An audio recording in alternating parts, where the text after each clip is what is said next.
नमस्कार, मेरे चैनल में आपका स्वागत है। हमारे देश भारत में हर रिश्ते के लिए एक त्योहार है और भाई बहन के लिए तो कई त्योहार मनाए जाते हैं।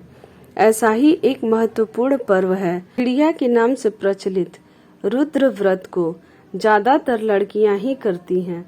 इस व्रत के माध्यम से अपने भाइयों की खुशहाली, लंबी उम्र, सुख समृद्धि की कामना करती हैं। अन्य व्रत 1 या 2 दिन में समाप्त हो जाते हैं, परंतु पीड़िया के ही व्रत की यह विशेषता है कि यह पूरे 1 मास तक चलता रहता है।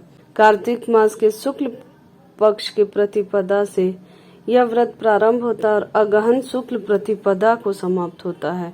इस प्रकार यह पूर्ण 1 मास तक रहता है। कार्तिक शुक्ल प्रतिपदा के दिन गोधन की जो गोबर की मूर्ति बनाकर उनकी पूजा की जाती है, उसी गोबर में से थोड़ा सा अंश लेकर कुंवारी लड़कियां पीड़िया लगाती हैं। गोबर के छोटे छोटे पिंड को ही पीड़िया कहा जाता है।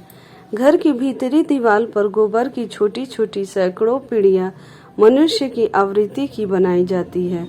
इसके साथ ही उनकी दीवारों पर आटे के द्वारा चित्र भी किया जाता है। इन छोटी छोटी पीढ़िया को दीवार पर चिपका दिया जाता है। इस पूरी प्रक्रिया को पिंडिया लगाना कहते हैं। दीवारों पर गोबर की जो आकृति बनाई जाती है वह पिंड के समान गोली गोली होती है। इसी कारण इस व्रत का नाम कदाचित पीड़िया पड़ गया। यह व्रत बहनों के द्वारा अपने भाई की मंगल कामना के लिए किया जाता है। इसे केवल कुंवारी कन्याएं ही संपादित करती हैं। वे प्रतिदिन प्रातः काल उठकर स्नान आदि करके घर की किसी बूढ़ी स्त्री से पीड़िया का कथा सुनती हैं। वे बिना कथा सुने अन्न ग्रहण नहीं कर सकती।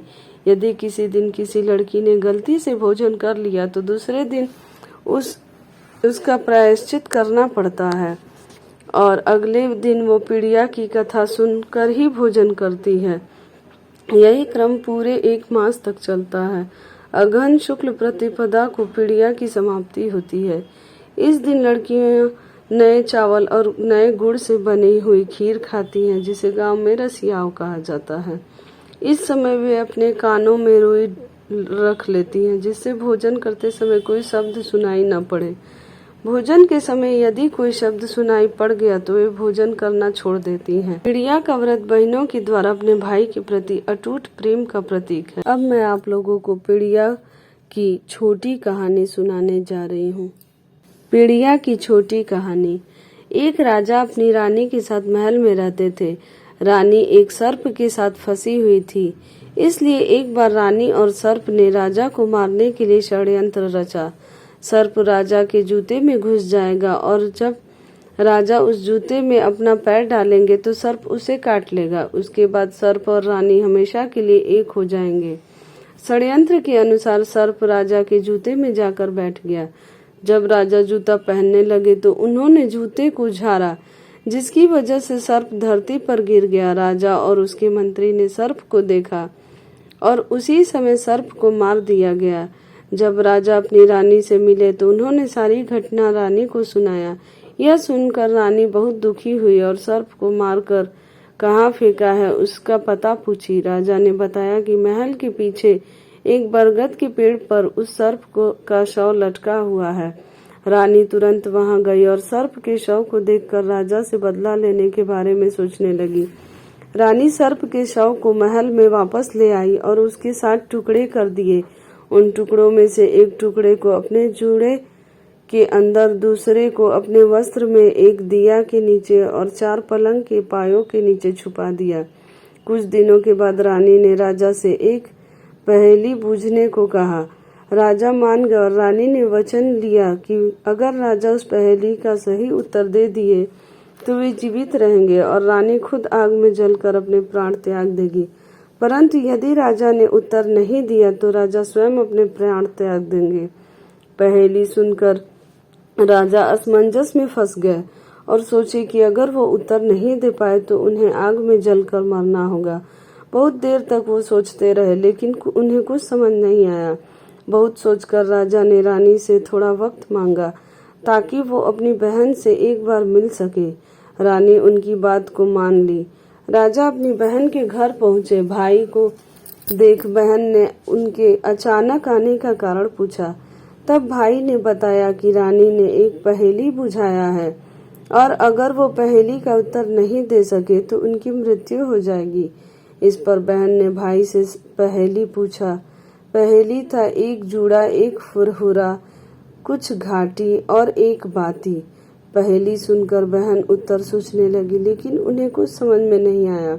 बहन भाई को इस अवस्था में अकेला नहीं छोड़ना चाहती थी, इसलिए बहन भी भाई के साथ चल दी और कहा, अगर वो दोनों उत्तर नहीं दे पाए तो दोनों ही आग में जलकर मर जाएंगे। दोनों भाई बहन महल की ओर चल पड़े। रास्ते में विश्राम करने के लिए दोनों एक पेड़ के नीचे लेट गए। भाई बहुत थका हुआ था तो तुरंत ही सो गया, लेकिन बहन सिर्फ उस पहेली के बारे में सोच रही थी। तभी उसे आवाज सुनाई दी। उसने देखा कि एक चकवा और चकैया का जोड़ा आपस में बातें कर रहे थे। चकवा ने चकैया से कहा, अब राजा का क्या होगा? अगर वो रानी के प्रश्न का उत्तर नहीं दे सकेंगे तो उन्हें आग में जलकर मरना ही होगा। चकैया रानी की पहेली समझ गई थी, क्योंकि वो महल में रानी के व्यवहार को देख रही थी।